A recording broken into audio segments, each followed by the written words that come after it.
Very good. That's good. Well, I don't have a bell to ring, but I guess we can begin.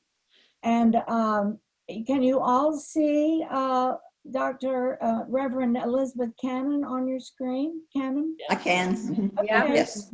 All right. And as we said a minute ago, she was our retreat leader at our very first retreat at Lake Logan way back in 2001, and has preached at St. David's at other times, though none of us can remember exactly when those times were. But at any rate, when we were talking about doing this, I thought we should have I wanted to ask her to come today and talk with us about Celtic spirituality and reference chapter 2 in the book, but not really about the book, but just your understanding, Reverend Canham, of what that means and how you've experienced it and what you can bring to us about it. So why don't, here comes Melba. Let's make sure she gets on. Good. June, can I mention while we're getting started here that we record these, and so they are available later if you miss something, you want to go back and catch it. Oh, good. Okay. Excellent. Or if you want to be really, really careful about what you say. Yes. It can and will be used against you. That's right.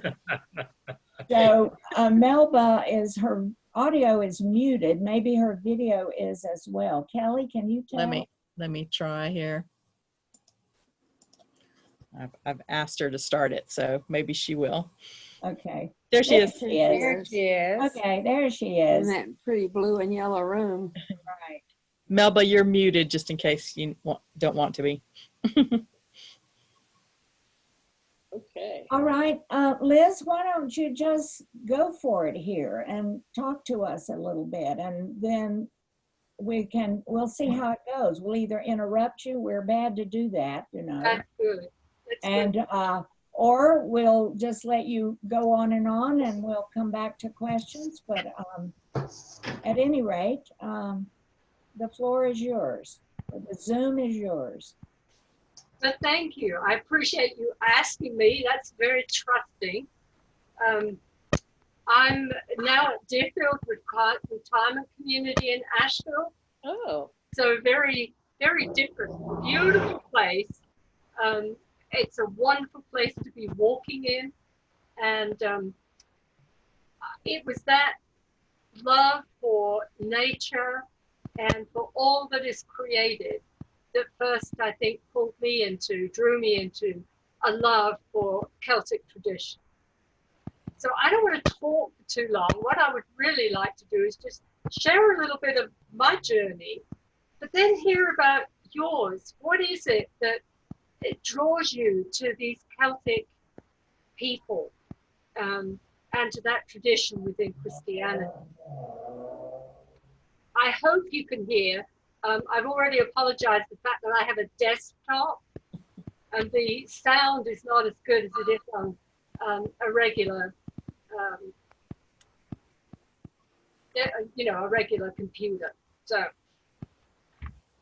what I found as I was thinking about this time is that over the years, my delight in and love for the Celtic traditions has sort of moved a little bit from just great admiration from those very brave people who left where Christianity became formatted and was less spontaneous and connected with the natural world.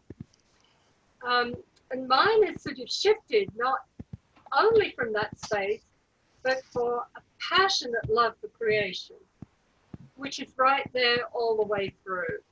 But now it is trees that excite me so much.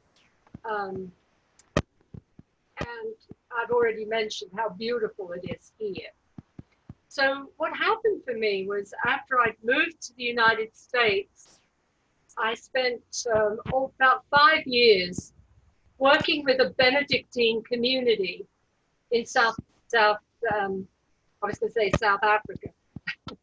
in South Carolina.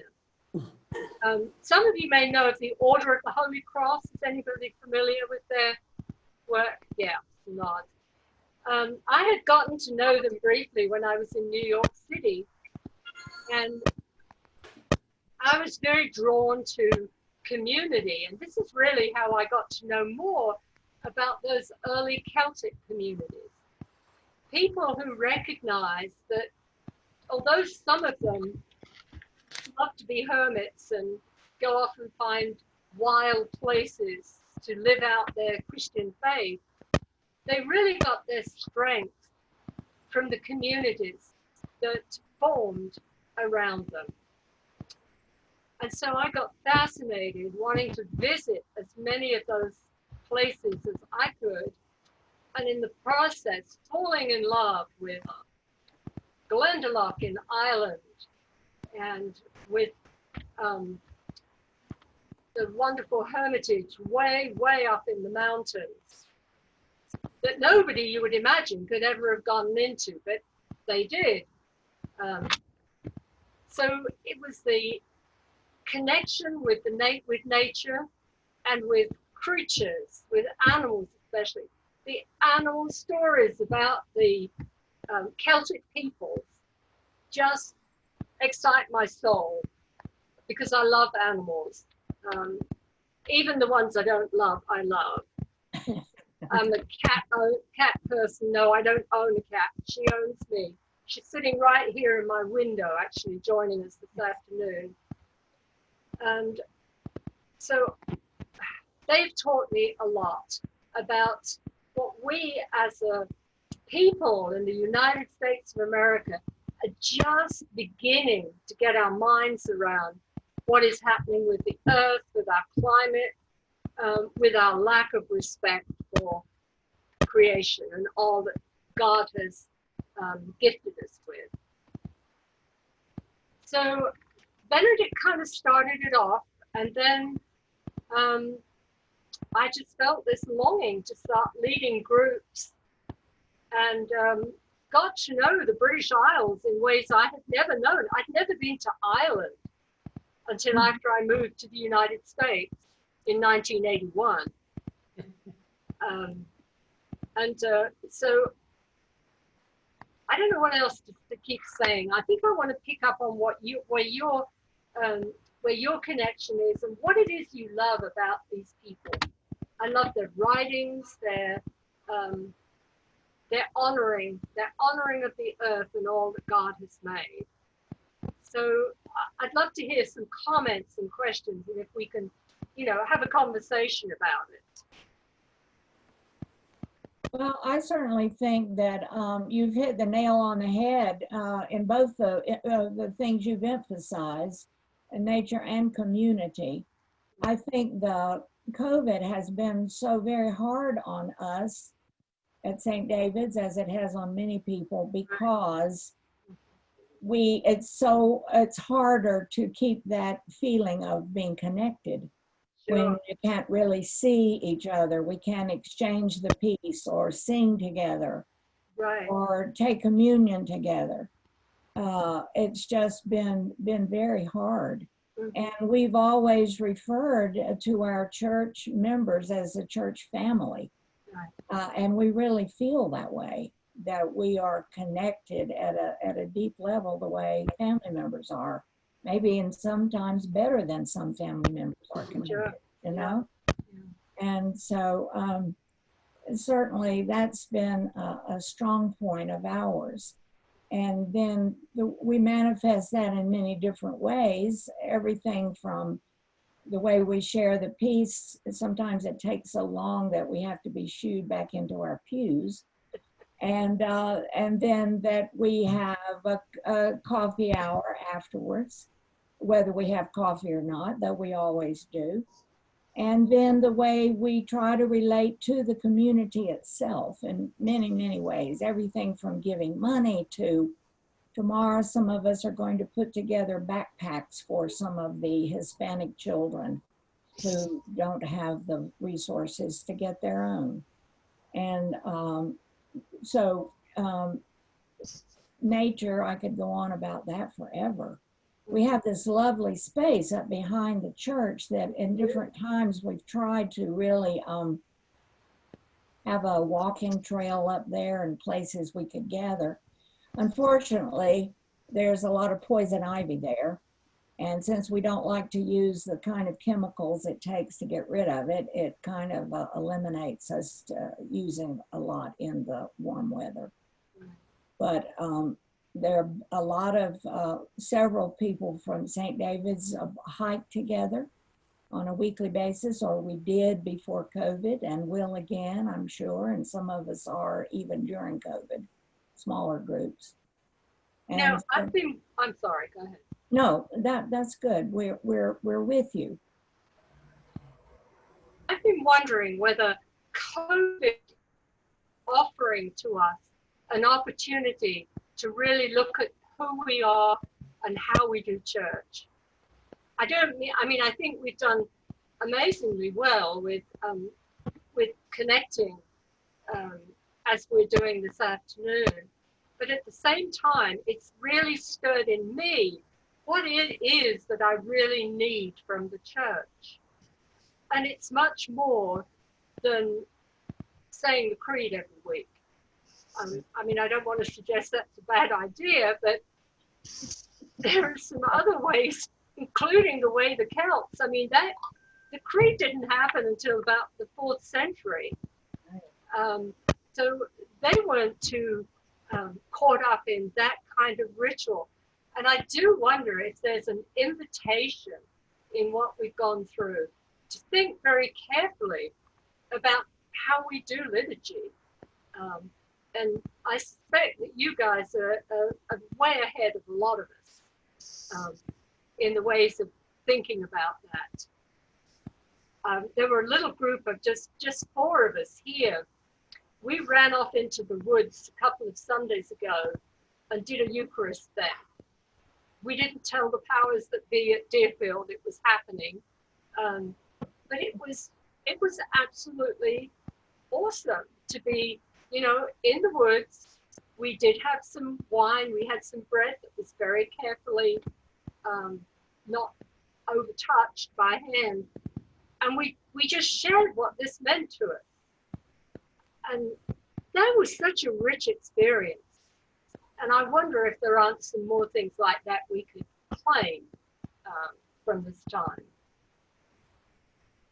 I think you're definitely onto something. Galen has already suggested that we might do that sometime together. Have a short hike and have the Eucharist along the way. Oh, yeah. So that's really, even today out in the parking lot, it was just magnificent. Oh, yeah. It really was. That was always one of the highlights of our Celtic pilgrimages. We'd find sacred places, and of course the whole earth is sacred, but we would choose a place in which to celebrate Eucharist, particularly in honor of the saint or the great Celtic leader who was honored in that place. I can remember once we went to Hildegard of Bingen's place in Germany, and the only place we could find was part of a parking lot. There was a sort of fairly steep hill, and people sat all the way up the hill, and so we did a lot of sharing as we went along. And then at the point when I raised up the host and the wine, the bells in the abbey rang 3 times. It was like goosebumps. We were all quite sure it was Hildegard somehow ringing those bells while we were sitting outside where we were allowed to be. But lots of very, very sacred memories of places in nature where we did, what Jesus did, taught us to do. Who else would want to add something of either of these two ideas or others at St. David's that are important to us that's reflected in this chapter? Well, I think our celebration of creation cycle is very strong with us and comes from our Celtic tradition that was so important to us that we were really the first. It's our understanding that we were the first church in the diocese to observe creation cycle when it was authorized. I think you were. Yeah. Yes. Yeah. And when that was brought to our current bishop's attention recently, he said, I didn't know that. We had to show him, tell him that the convention actually approved that at a point in 97, I believe it was. And then we ran with it, and it's been very important to us. And we have the beautiful banner hanging in the church that is the 7 days of creation that we made together when we had a Hildegard festival back in the late 90s. I think one of the things that helped a lot of us was our first pilgrimage when we went to St. David's, and how wonderful that was. Yes. This holy place. It is a holy place. Yeah. You used to go up on those, looking over the ocean and Yes. think where David's mother, how she came across that ocean. Yes. On those, and that now sort of the semi-ruined little church that she was thought of to have been in that space giving birth to David. Did you all go Yeah, there? That's we did. an amazing experience, seeing that rock that traditionally they said, this is where she was holding on while she was giving birth to him. Who knows whether that's true or not, but it comes alive. The whole story comes alive there. And then there's, of course, the other wonderful little church, the Church of the Women, nearby. Did you maybe dip some of the water from the holy well? Oh, yes. We We did. still have some at St. David's. Michael would put Right. one drop when the font was filled, or the holy stoup, or either that or using the baptismal font. Right. He would put a drop in there Sure. from the water that he brought back. Right. Right. And what's the name of the big stone by the altar that you were given? That's right. What do we He call was that? dean then, and then he became bishop of the cathedral. He just presented this stone to Michael, who said when he put it in his arms, he thought he was going to fall over. It's so heavy. And then they shipped it to us, and we have it there on the chancel step. And I always touch it. I said to myself, it's like in Thanksgiving for the time I had there, and a good wish that I might go again sometime. Sure. Yeah. It's a beautiful remembrance, and it came right out of the cathedral itself. And they let you bring it home, right? Well, the cathedral shipped it to us. Yes, it was a bit heavy for Michael's suitcase. So they shipped it to us. Right. I remember some of our pilgrims getting to the airport I think this was in Ireland, and they collected these gorgeous stones on the way, and they took everyone away from them. They said they can count as weapons, you can't take those rocks. Oh, Oh my Really hard. goodness. Oh dear. Oh. Weapons. Yeah. That's amazing. So you have led a lot of pilgrimages to Wales, Ireland, and other places. Right. Do you want to mention, of course, that was one of the things that the Celts did. They went out. They called it holy wanderings. And I think that was Michael's attitude. You know, we went on 6 pilgrimages with him to various places in the British Isles.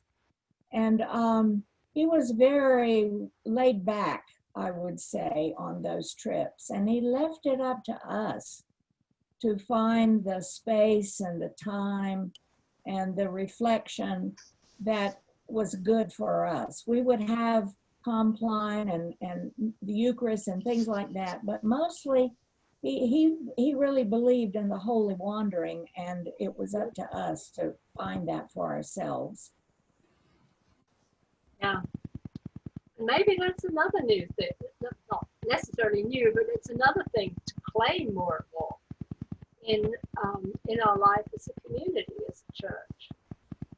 I don't mean that we all go off in different directions, but rather letting go of having such definite ways of doing things in mind. You know, trusting our inner calling or our inner inspiration to go wherever it is God seems to be taking us. To be sharing the good news of Jesus in perhaps simpler ways than we've ever thought of before. You know, that's what they did. They met somebody on the way, they'd stop and their wanderings would say, well, tell me, are you a Christian? And if the person said, what, Christian? No. Well, may I share something of my story with you? And if they said, well, yeah, we're Christians, well, let's celebrate together. It's much more natural than I grew up with. I have to tell you, I grew up in a very evangelical church in England. And you had the format. You knew what you had to do and how you had to say things and how you brought people to faith in Jesus. So that was a whole big learning there for me to let people sense the Spirit moving them in the direction that they were called in. One thing I find neat about the Celtic tradition, I think, is that it seems to be a much more gentle transition from maybe paganism into Christianity. Like it seems like they embraced people where they were rather than knocking them in the head and telling them this is the way it is. So I guess I appreciate that part of it, that, you know, we'll take your traditions and bring them in, things that are important to you, and but we've got this wonderful new news to tell you, and I just appreciate that gentleness, I think, of it. Yeah, we've given too many things the title pagan. Yeah, I guess I mean like instead of recognizing, instead of recognizing that some of that that is also very earth-centered, and right. We've got something to learn from it. Yeah. I've got a very, very favorite tree here at Deerfield, and it's by a little pool that we have with fish in it, near the memorial garden where the church is. And it's a huge, huge oak tree. And it's got one of those low branches that I always wanted to climb onto as a kid. And I've said to some friends, I so want to go sit on that branch. And it's not a good idea for an 81-year-old to be climbing up onto the branch. But they're tickled by it. And they keep saying, we're going to get a ladder down there to get you up. Anyway, I love that tree. But it wasn't until I was down there recently taking another photograph of it that I saw what I'd never seen before. There is this wonderful creature climbing up that tree. You know, it's made up of all of the rough bark and things where, you know, where it is grown in odd ways, and it's a feline kind of animal. It's got 4 legs and a tail. It's amazing. So if it's a pagan symbol, so what? It's now the spirit of that tree for me. It's beautiful. So I'm not too scared about being pagan. Yes. Me either. Not so much. I remember a hike that we took at one point when we were, I don't remember exactly where we were in Wales, and Barbara Hudson spotted a tree that was all overgrown on one side with vines, and they were just, you know, interwoven with each other. She said, Look at all the Celtic knots. She thought that must be where the part of the inspiration came from for the twisty curly Q designs that you see on Celtic carvings. So I think nature does a lot for us that way. I think in your book on page 34, it was a place that I starred where you talked about integrating life, an integrated life of body and soul, work and worship, wonder in the mundane, prayer and living, made up in an everyday spirituality of the ordinary, accessible to all, the presence of God infused daily life and therefore transformed it. You really wrote it beautifully on that page, 34. You know what, Yes, I have yes. that underline. I've got my book open to that same page because I get a inspiration, a meditation from Richard Rohr every day. And his thing about a year ago, every for like a whole year, he emphasized in the various things he wrote, the non-dualistic approach to life. Right. He says, it's only when we come to that again that we'll really be where we need to be. And so I think what the sentences you read are something we certainly can strive for. And I think being in nature is one place that you can really achieve those feelings better. And then also, again, once you're in community, because we get the energy from each other to hold us up and absorb the greater energy that's coming from our love for each other and for that part of God, which is in us. So I appreciate you pointing that out, Nan. Yeah, I remember on our second pilgrimage, and I think we were in Lindisfarne, and we sat outside for evening prayer, and it was just so beautiful to be with the group, and you could feel the presence of God all around you. Yeah, another holy space. And A lot of you probably remember when we had Bible school one year at St. David's, and and we really emphasized nature, and the kids, you know, they planted seeds and they did all kinds of stuff, and Lydia brought her goats and it was just the best Bible school. I mean, the kids just had such a good time, and Newt told stories, and it was just such a St. David's experience, I think. yes. One of my most vivid memories of Lindisfarne was one pilgrimage. I had 15, I think it was 15 or 18 people, and 11 of them were clergy. That never happened. Oh, my. Again. But we had heard on Lindisfarne, we'd heard, what was his name? The priest who'd been there forever and had written a lot of books about the Celts. Doesn't matter. He had preached in the morning about the tradition of praying with arms outstretched. You know, that this was part of their posture. You probably know the story about Kevin of Glendalough, who was sticking his hand through the hole and the blackbird let him out. That's another one. But anyway, there's a place at Lindisfarne where you can walk across the water at low tide onto this tiny little island that, not Aiden, who was the other guy? Anyway, they'd gone across, and he would go to escape the monks. He did not want to be their leader. He wanted to try it time and quiet. Anyway, we had found an evening, it was almost 11 o'clock at night, in the summer, still daylight, because it's so far north up there. And a group of us walked across this muddy, wet area up into this little island.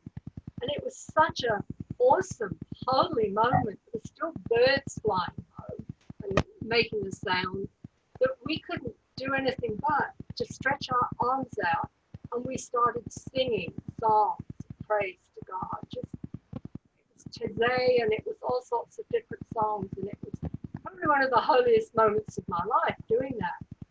And then before we'd even finished the first song, these seals had all come, gathered around the island, and were singing with us. Wonderful. Totally awe-inspiring. A real sense of being one with the creatures there.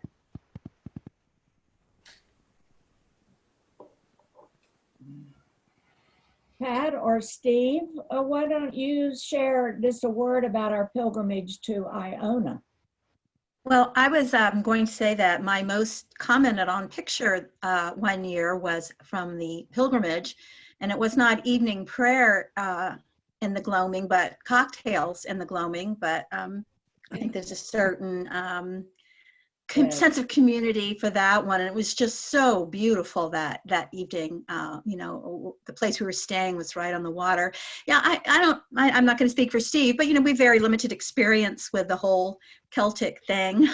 Coming from the Lutheran Church for many years before we came here. But June, I thought you did a beautiful job describing all the characteristics of it, and, you know, who wouldn't want to be a part of a non-dualistic art and culture, being happy. I can't even remember all of them. It was really true. And I do want to also say what you said about Michael letting everyone sort of do their own thing. Really made it special. And like I said, I think we talked about this last week. I would love to go back to Iona. And we really enjoyed it. And if you wanted to say anything, Steve, I don't know if you heard me. Oh, I think Iona is one of those places where it allows you to be somewhat distant from the distractions of our normal lives. Some people call it a thin place. I tend to think that every place is a thin place. We just don't recognize its thinness. You know, we get so distracted by other things. And so Iona was one of those places that allowed you to connect with that in some place because of its smallness and its you know, at the edge, if you will, of civilization. It allowed you to ignore those other parts, those distracting parts that don't allow us to see that every place is a thin place. And any, if I can make up something there, any thickness is of our own making. You know, what you just said makes me want to read a sentence. This is on page 35, and it's at the top, and it says, if there's any one word that would sum up the essence of Celtic spirituality, it's the word presence. Mm-hmm. Yeah. And I think what you were just saying is that when we are present, then we really are more able to absorb all the beauty and energy and love that is in everything that is around us. And I think if we can take advantage of it, that is a blessing of COVID. That particularly those of us who live alone, where we are forced to have lots of quiet time and solitude. And if we can use that for really being present and attuned to what's going on in a positive way, then it keeps me sane. I can't do it always, but I try. And for all of us, whether we live alone or not, I think it's a challenge during COVID. And I think where we live certainly is a blessing and an aid to getting through this in ways that people who live in a city have to try harder, maybe.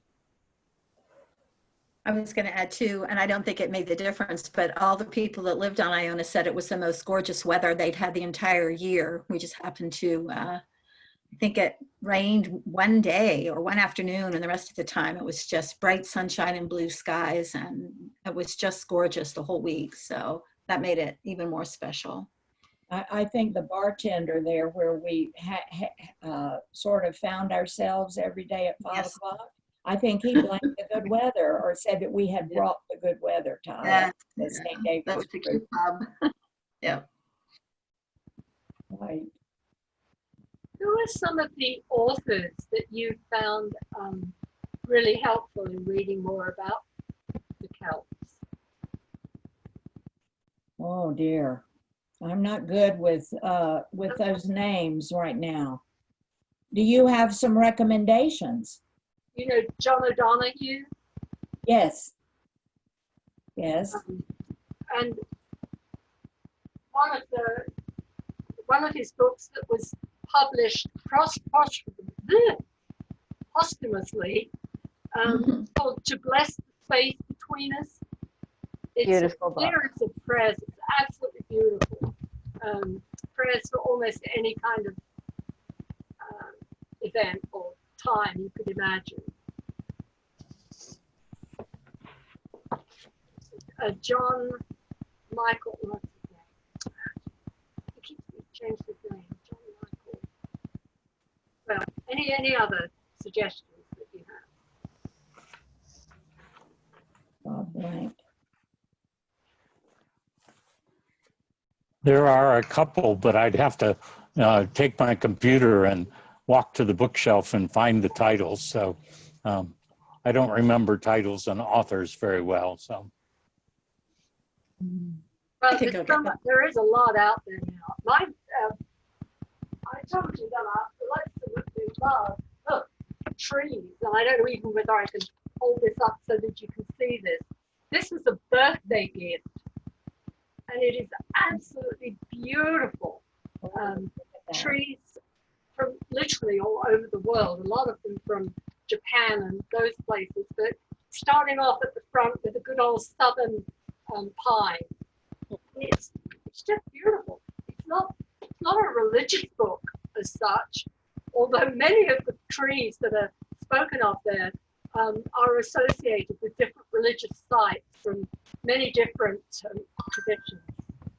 Anyway, it's a beautiful book. It's just been published. I don't know if anyone else has read it, but a title did just occur to me. I believe it was called Christ of the Celts. Okay. Good. Of course, art and music and literature, all of those things were important to the Celts. And I think certainly individually and collectively, the members of St. David's find great joy in all of those experiences. We had the one St. Hildegard when we had our festival, the Hildegard Festival. We had an art show. We had the making of art with the big creation banner. Then there was a play in the evening, which was put on by a woman named Carol Anderson, and she embodied Hildegard. And that was a long time ago. We might think of doing something like that again with another saint that would lead us in some of these directions. That was a lovely experience. Can you guys tell us? I'm not familiar with much about Hildegard. I don't really know the story or anything. She was an amazing woman. Hildegard, oh. 14th century, I think. No, she was born in 1298. And just felt called to the religious life, had some extraordinary experiences, even as a child, where she could see things that other people didn't see. One of the stories has to do with her describing to her nurse the baby, a pregnant cow, and she described the baby inside its mother's belly and the kind of fur it had and what it looked like. And people thought she was nuts, of course. Right. She had a lot of experiences like that. And then she became very, very sick at one point, and her a spiritual advisor told her that she had to start sharing these experiences and images that had come to her as an adult, not just the child of life. And she was very, very fearful of that, because you don't do that if you're a member of a Benedictine community, as she was, head of a community. But he was wise enough to say, you will not get well from this sickness until you are willing to speak, because those are illuminations, those are pictures that people need to have, that it needs to be much more widely shared. So you can now actually get a book with those so-called illuminations, the images that came to her. And they really are quite extraordinary, just to ponder them, to look at them. And of course, she became, she's a brilliant woman. She became a very fine physician. She treated local people, and there are 2, I think, doctors still in Germany who practice her medicine today. Very interesting. Yeah. There's so much, why it's all natural things, herbs and so on that is used. But really an amazing person. Kelly, when we did the art show, Courtney, my daughter Courtney, I see her picture here. She's back there somewhere. That's not her in real life, but she and Mark, her husband, who was there she is, was a ceramic artist at that time, still is in his heart, although he makes pizzas now instead of pots. But anyway, they did an art piece for the art show called A Feather on the Breath of God, which Nancy Joyner bought and then donated to the church. And it's hanging in the parish hall, back in the corner above the piano. So because the piano kind of blocks you from it, I'm not sure how often people actually look at it. Yeah. But I'm a little prejudiced, of course, but I really think it captures the essence of what you read about Hildegard, with the circles and the tree and the water, and then they have the feather down. It's a paper cast is what they made. And Liz, I'll photograph that and send you a copy of it so you can see. But I enjoy that very much.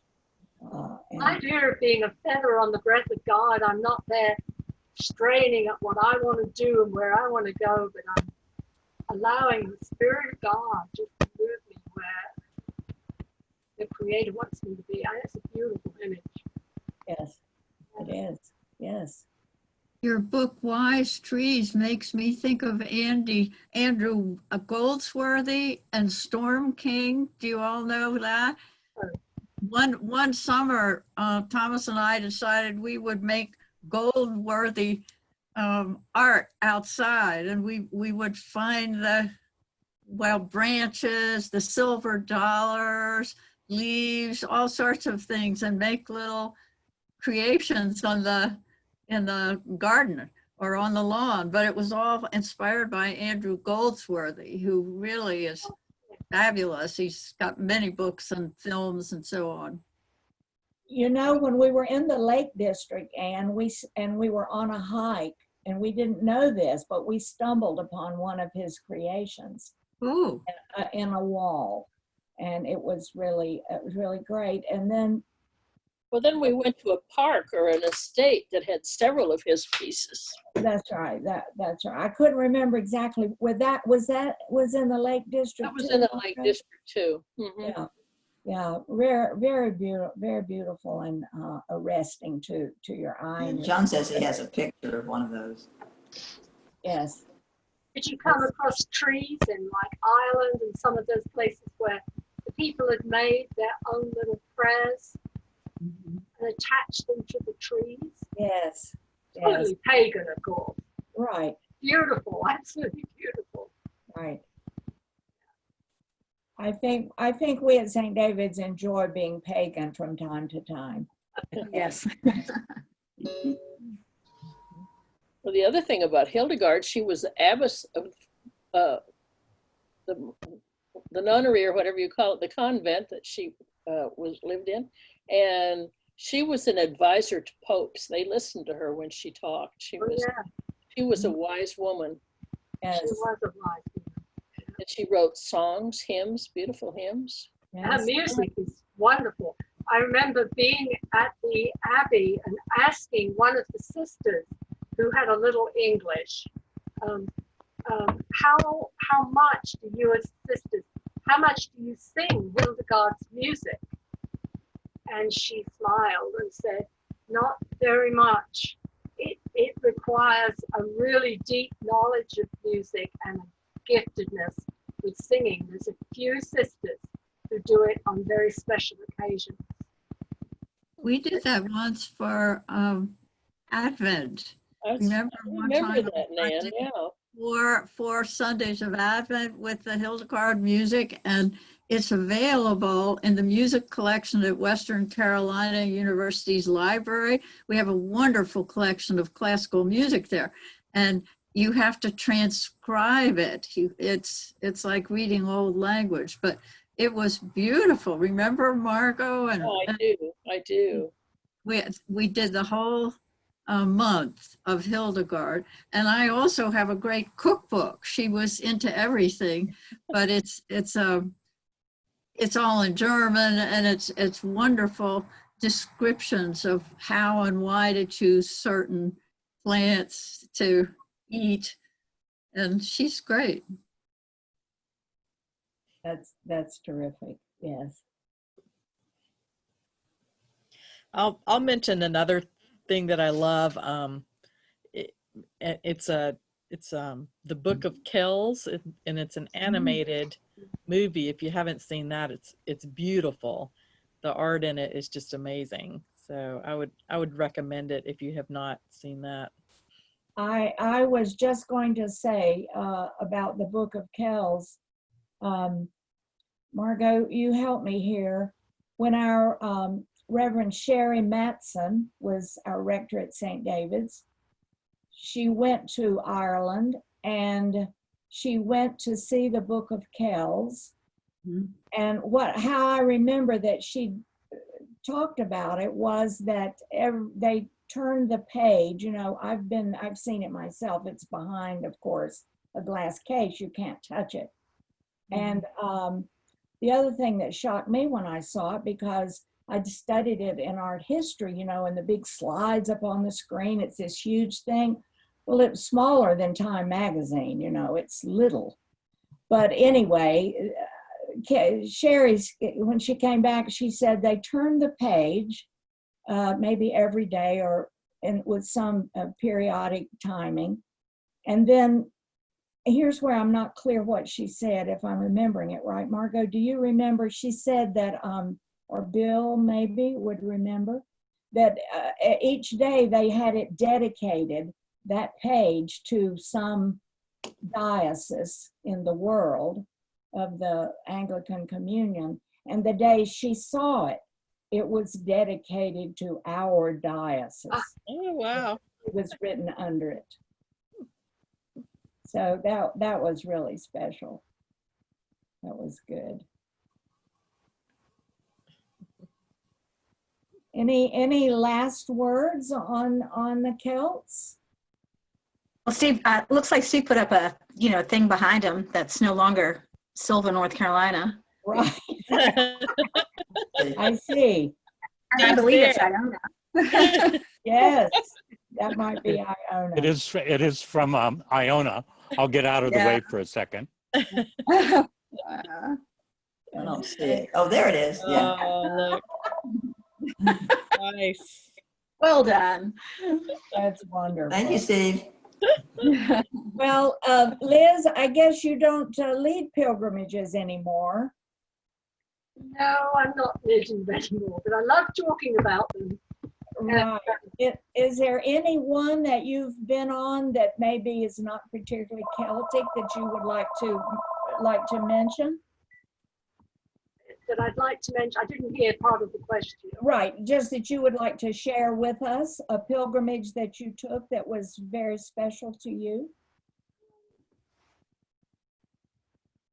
Well, so many of them have been, but I would also mention going to, more recently, I've been going to South Africa. We've been doing pilgrimages to South Africa because there's so much of African traditional culture that is very, very similar to the Celts, you know, very connected to nature. So we've done several of those, and it's the most beautiful country, and I loved, you know, just loved doing that, being there.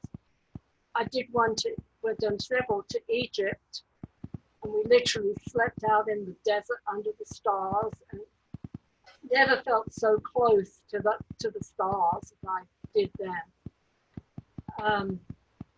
Really, my pilgrimaging has somewhat been writing rather than going on them. This is a bit self-serving, but I just wanted to mention one book that I had a lot of fun writing. It's called Ask the Animals.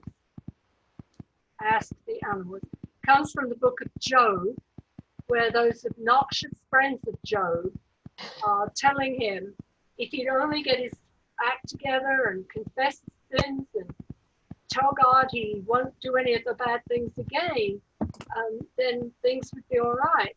And he said, that is, I can't say it in the language I think he might have suggested, but that is such nonsense.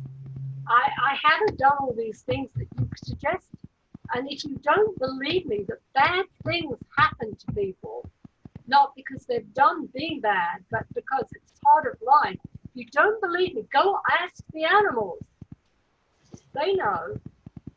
And so this, I'm being a little self-serving here. This little book called Ask the Animals is a series of 30 meditations on different animals that have come to me and have taught me so much about the Creator. And it was done a few years ago by Morehouse, but they've got all of the animals illustrated in here. It's quite sweet. That's good. So that was fun, and I was thinking that it's called Spiritual Wisdom from God's Creatures. Is that book still in print? Yeah, I think so. It is. Get it Okay. from Amazon. Okay. Yeah. All right. That's good for sharing. Galen, do you have anything you want to add or ask or? It's been good to hear all y'all's experiences on your pilgrimages. I haven't been to those sites, so I look forward to going. Right. You're very lucky to have you. What a wonderful community. Yes, very much. Great. Even in a mostly shut down pandemic, we've done very well. Yes. I can tell. There's such energy and delight. Yeah. Pandemic threw a curveball at Galen when she started in a new parish just at the same time the pandemic or the isolation started. But we're coming through in good form, I think. We are. We're muddling through just fine. Being creative. Yes. Well, I guess the only thing I would have to add here is it'd be nice if we could all gather in person and have that glass of wine, but I guess we'll just have to go off and do our own thing. And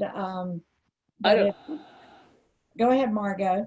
Well, I don't know, thinking of gathering together, I think it was on our first trip to St. David's. Michael had rented a big bus for a few days to take us places. And we were out and the driver stopped on the side of the road. He said, see that stone wall over there? And there was a big rock on that built into the wall. And he said that rock was a measurement for the size of a loaf of bread that you needed to bake to take you on a pilgrimage that would get you all the way to St. David's. And when we came back, John Slater made us a loaf of bread like that. I have a picture of that somewhere, John. Yeah, I have a picture of him holding that huge loaf up. Yes. Right. And we all shared pilgrimage bread. We'll do it again. Yeah. Did you hear that? He said, we'll do it again. Good. Okay. All right, John. That's great. Well, any last thoughts or sharing or questions or anything before we ring off here?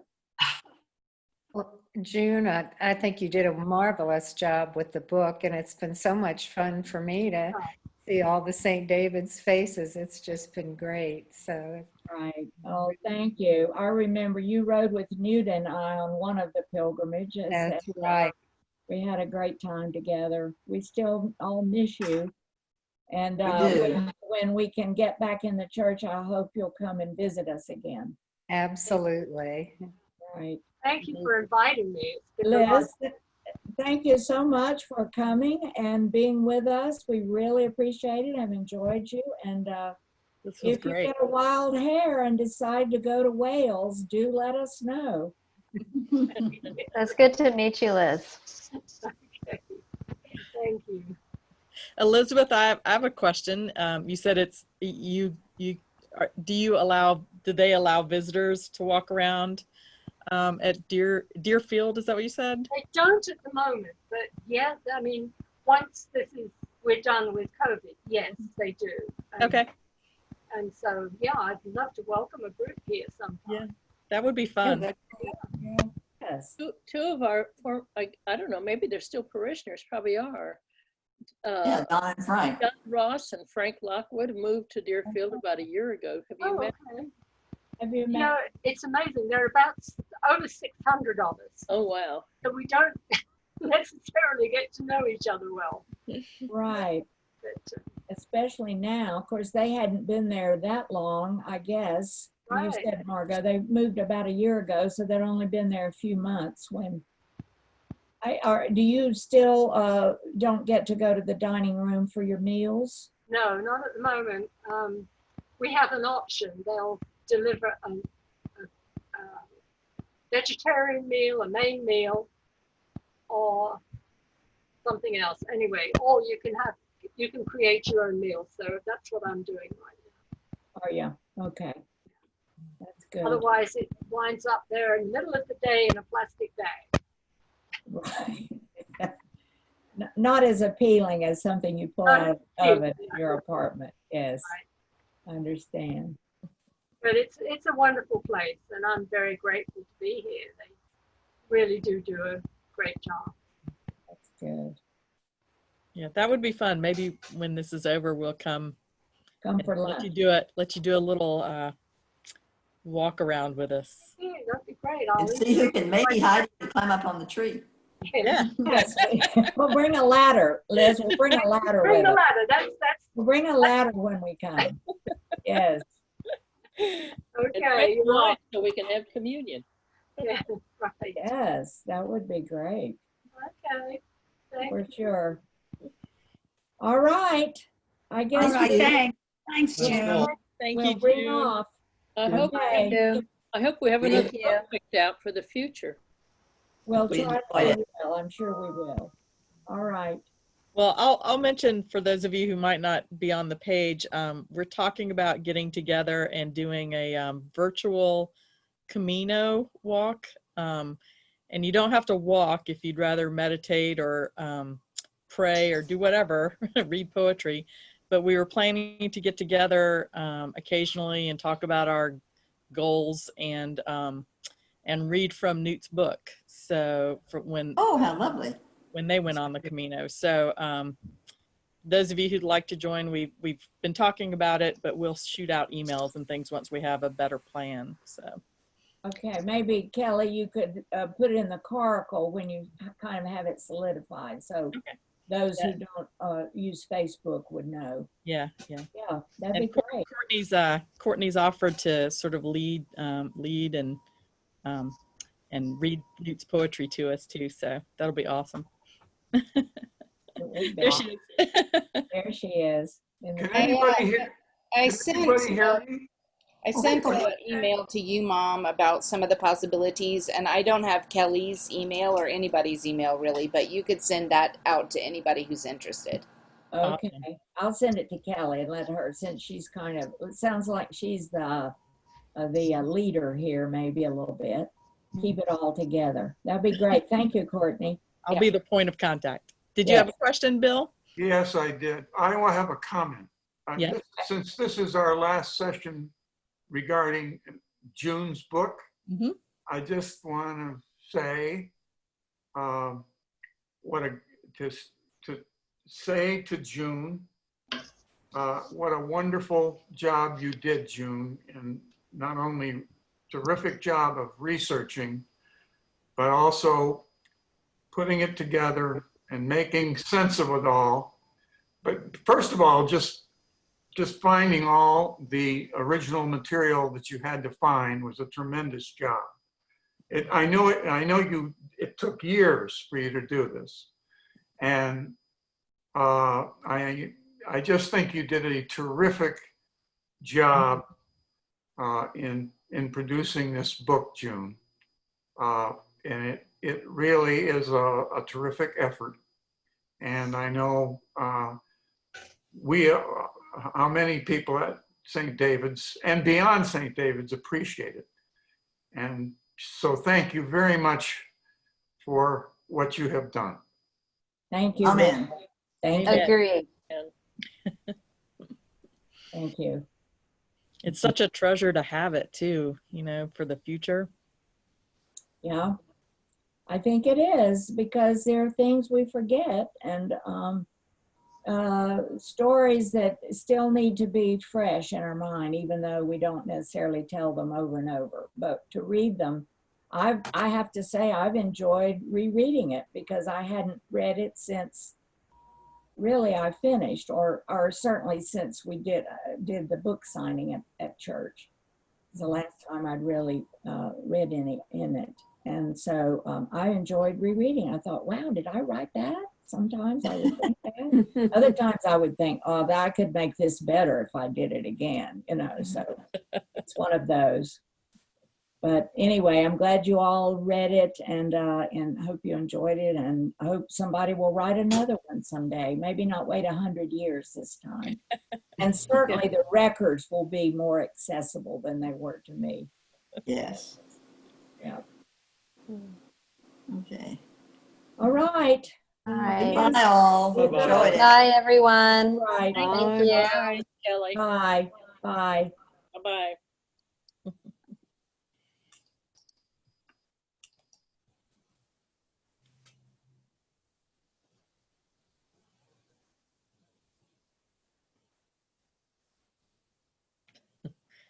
Paul, are you there?